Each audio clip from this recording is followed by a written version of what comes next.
And that brings us up to 2009, and it was. I remember writing. Well, actually, in Benaroya in 2007, which is the beautiful concert hall here in Seattle. That was in 2007. I did what turned into a career retrospective, and we brought a band back, not the same band, but then.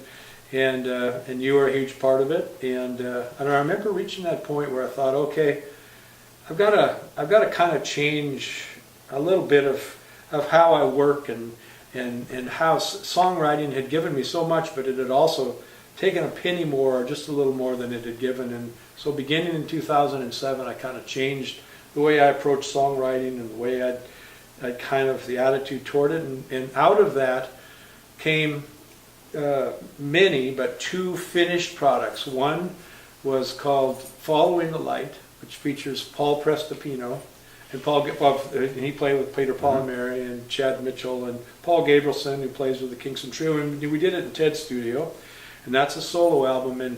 But the other, I was working on that, and all of a sudden I wrote one song for you, and I guess over the previous 4 or 5 years I'd written so I'd write songs for your birthday and songs for Thanksgiving, so they had 3 or 4, and all of a sudden had 8 or 10, and then all of a sudden we had 25.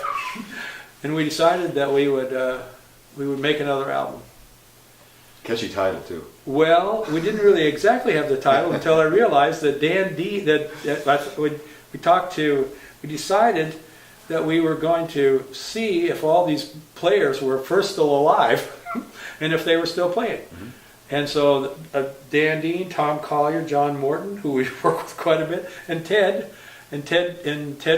was a co-wrote most of the songs, became the musical director, and Bob Flick agreed to come on board and to produce again.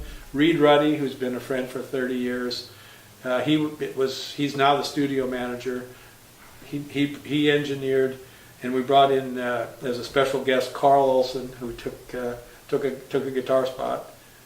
A lot of these same family and friends, recreated 30 years later. Mm-hmm. This what had been between friends became between old friends. and to say it was almost exactly the same setting. I mean, yeah. It couldn't have gotten any closer than. I remember Reed felt like he'd learned a lot the last 30 years, so I think he felt like he had a lot more control.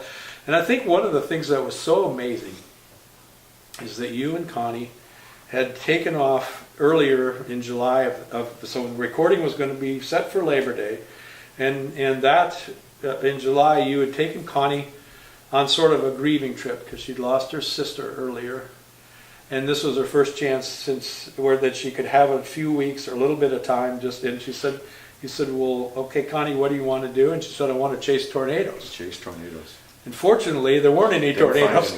Thank goodness we didn't find any. But you just said, well, okay, well, and you just drove. But when you came back, you had this inner ear thing. Mm-hmm. And so I remember calling you every day for about 2 weeks. And so, how's it going? About the same. How's it? About the same. About the same. Oh, I'm thinking, oh God. So finally I said, okay, McCoy, I'm going to come and see you.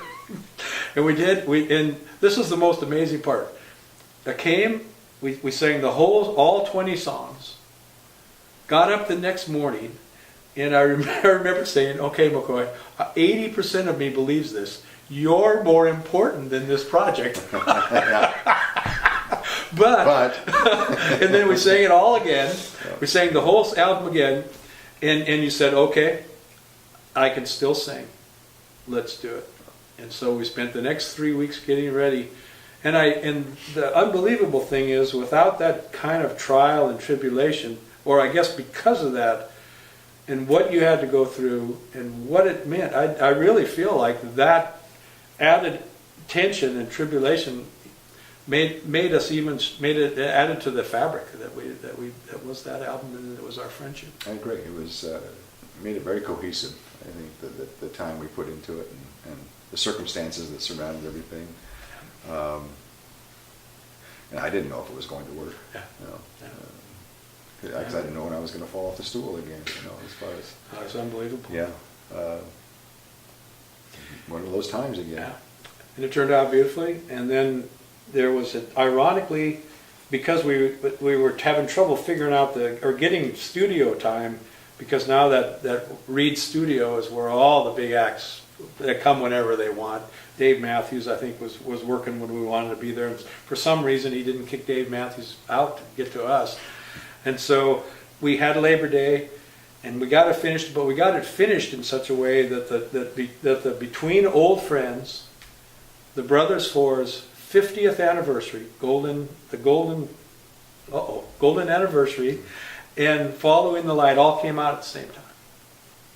So I thought, boy, that's too many. Well, no, this might work out pretty well. So those 3 albums, we ended up doing shows and performances with Ted that represented those 3 strands of my career: the 45-year friendship with you, the 40-year connection with the Brothers Four, the 30-year connection with Ted, and put them all into one place in the fall of 2010, which really was a benchmark, and that's really brought us to this place. And working with this incredible crew, these incredible group of people, led by Al Bergstein, and as far as just documenting it and getting it down, and this, and it's just a pretty amazing deal. Quite a journey. Yep. So, it's indescribable. And I guess people will have a chance to look at the videos and hear the music and see the pictures and get some sense of what the journey has been. But I am so grateful to have shared the journey with you. And it's just, it's absolutely amazing. And there's some years ago, we created a song, My Father's Footsteps. And I remember you sang it, you made it your own, and it was for you, and it turned out it was a birthday present for your dad. And you sang My Father's Footsteps, and then at the end you said, Happy birthday, Dad. And then fast forward, and then you sang it. I remember coming to your dad's memorial, and you sang it there. And then fast forward to a Brothers Four concert in Longview. And your mom, who was living down there now, she was about 92. Yeah, something like that. Yeah, and she decided she was going to come for a song or two. And she stayed for the whole show. And I remember running out and giving her this biggest hug and coming back. And you were kind of sitting quietly in that dressing room.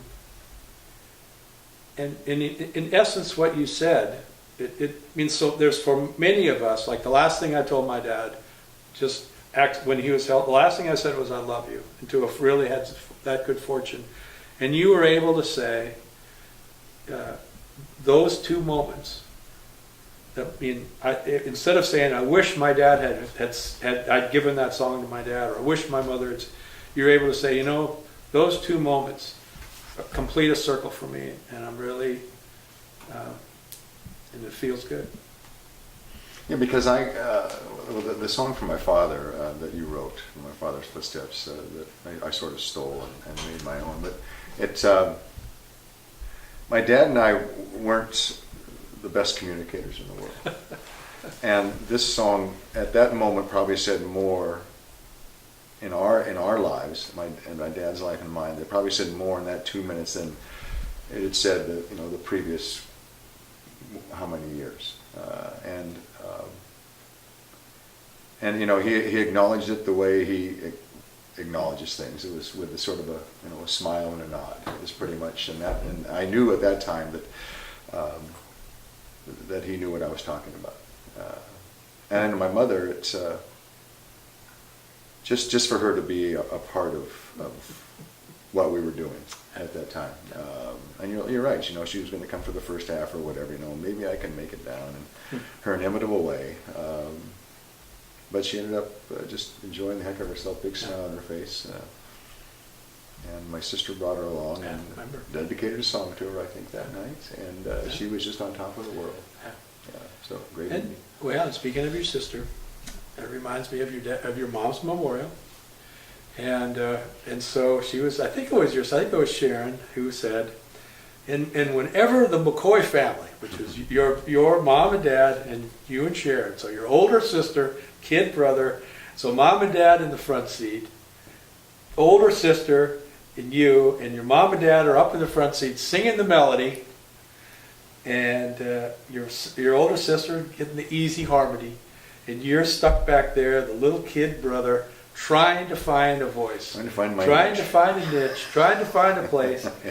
And when I heard that, I knew where that beautiful music, I knew where that incredible ability to discover something very special in a song, any song that we've sung, came from, that I'd first noticed when we discovered the music connection in our relationship back at the fraternity all the 45 years ago. Yeah, I was forced.